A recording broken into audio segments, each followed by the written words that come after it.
COVID-19 has brought about a huge amount of challenges to the football club, but one of the positives, and there are not many, but one of the positives is it's allowed us to spend a lot of time in the stadium and making some improvements, and none more so in the stand that we're sitting in now, the John Hunter stand. This stand was effectively redone in 1991 after the Scottish Cup win, and really, truthfully, since then it's not had too much in the way of TLC. So what we've done is spent a huge amount of effort, time and money trying to bring this stand into what would be the 21st century. We wanted to make a difference. We wanted to make something really visual for the supporters when they walked into the stand, to make them really go, wow, you can see an immediate change. So it was actually the painters themselves who came up with the idea of this kind of white cream background with a kind of claret and amber stripe along the middle. It's very reminiscent of a kind of Motherwell away strip. The next part of the project after that was the steelwork. Visually, it looked awful. There was a lot of rust. It was discoloration. Thankfully for us, we'd done a lot of testing on it, and actually in terms of the safety of the structure, there'd been no deterioration from our point of view. It was very noticeable when any fan was sitting in here that it just looked really tired and really old. In the area that I'm standing in, which is the traditional well boy section, if you like, that was the first that we stripped out. So we decided what we were going to do at that point was take out the seats, replace the seats, because again they had been in there for about 25 years. You also notice from the bit that I'm standing here that above us they would normally have some of the signage. Previously the last sort of signage was put in around about the kind of late 1990s, so that's just modernising it again, makes it look and feel like the rest of the club. We're each here, you can see this is the toilet area at Fir Park. We're working again with a local company to strip out everything that's in there and replace it with new toilets. We've also replaced the old dysfunctioning hot water tank, so you'll be all pleased to know that thankfully coming back, particularly in the post-COVID world, that there'll be fully functioning hot water in there. So as we walk further down the stand, obviously you see the two areas here the fans will be familiar with, which is the kiosk area. We're going to put in some stadium television at the back here, but we're also intending to digitise the menu offering above the kiosk, so it'll allow us to differentiate in terms of the food offerings that we do on a match day. We'll also be modernising the payment methods, so we'll have contactless payments as well for the kiosk, which again is very important to us in this post-COVID world.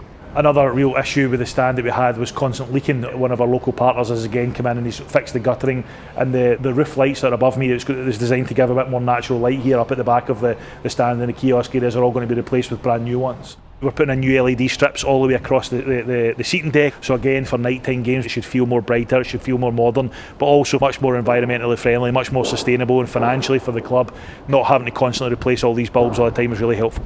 Whilst all the seats are out obviously as well, one of the things we're going to be doing is painting the stairwell deck in here, so you see a nice new grey painted walkway. The wall at the front will also be painted to match the paint in the stands.